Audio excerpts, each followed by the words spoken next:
Luc, chapitre 18 à partir du verset 35 jusqu'au chapitre 19, verset 27.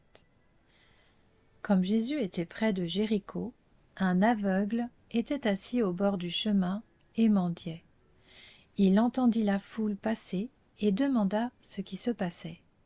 On lui dit : « C'est Jésus de Nazareth qui passe. » Alors il cria : « Jésus, fils de David, aie pitié de moi. » Ceux qui marchaient devant le reprenaient pour le faire taire, mais il criait beaucoup plus fort : « Fils de David, aie pitié de moi. » Jésus s'arrêta et ordonna qu'on le lui amène.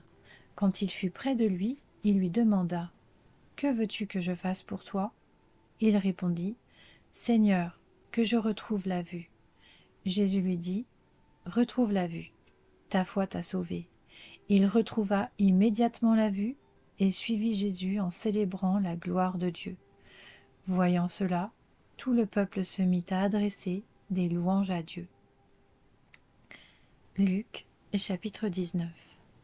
Jésus était entré dans Jéricho et traversait la ville. Or, un homme riche appelé Zachée, chef des collecteurs d'impôts, cherchait à voir qui était Jésus, mais il n'y parvenait pas à cause de la foule, car il était de petite taille. Il courut en avant et monta sur un sycomore pour voir Jésus, parce qu'il devait passer par là. Lorsque Jésus fut arrivé à cet endroit, il leva les yeux, le vit et lui dit : « Zachée, dépêche-toi de descendre, car il faut que je m'arrête aujourd'hui chez toi. » Zachée s'empressa de descendre et l'accueillit avec joie.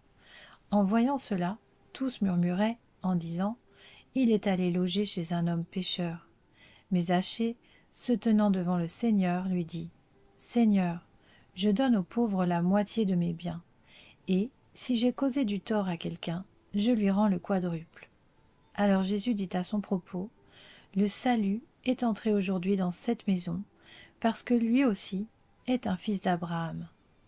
En effet, le Fils de l'homme est venu chercher et sauver ce qui était perdu. » Comme la foule écoutait cela, Jésus ajouta une parabole. En effet, il était près de Jérusalem et l'on croyait que le royaume de Dieu allait apparaître immédiatement. Il dit donc : un homme de haute naissance partait dans un pays lointain pour se faire désigner roi et revenir ensuite.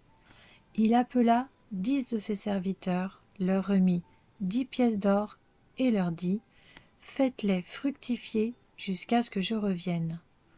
Cependant, ses concitoyens le détestaient, et ils envoyèrent une délégation après lui pour dire : nous ne voulons pas que cet homme règne sur nous.